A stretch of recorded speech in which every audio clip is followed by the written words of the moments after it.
Ne hallara düştüm, ne hallardan. Yorulmuşam axı olanlardan. Öpün nefesinden uzaklardan. Yayılıp aləmə fəryadım harayım. Bir ümidim olsun her zaman arayım. Oxşayım telini saçını darayım. Öpüm şirin şirin yanaqlardan. Ne bilsin ağlamaq çarəmi, həllimi. Öləcəm qalacam bu səncə bəllimi. Şair qadınısan alım təsəllimi. Sətirlərdən, varaqlardan. Küsüm həvəsimdən, dodaqlardan. Ne hallara düştüm, ne hallardan.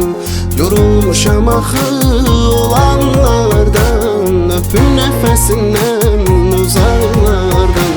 Kesin həvəsimdən, dodaqlardan. Ne hallara düştüm, ne hallardan.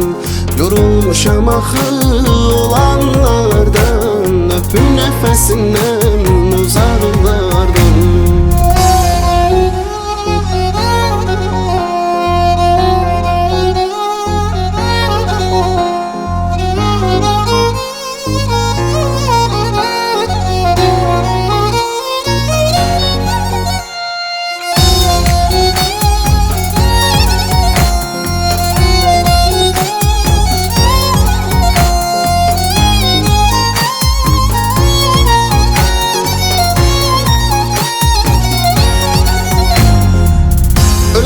Yolunda qırmaram xətrini.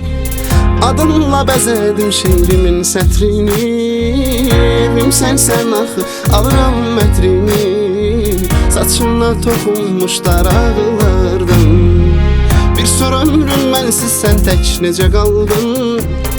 Ölüm qollarında sən qəlbimə doldun. Vazgeçilməz oldun sən, nə doğma oldun. Hayatıma gelmiş qonaqlardan. Küsüm həvəsimdən, dodaqlardan. Ne hallara düştüm, ne hallardan. Yorulmuşam axı olanlardan. Öpün nefesindən uzaklardan. Küsüm həvəsimdən, dodaqlardan.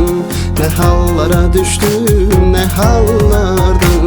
Yorulmuşam axı olanlardan. Öpün nefesindən uzaklardan. Küsüm həvəsimdən, dodaqlardan. Ne hallara düştüm, ne hallardan. Yorulmuşam axı olanlardan. Öpün nefesindən uzaklardan.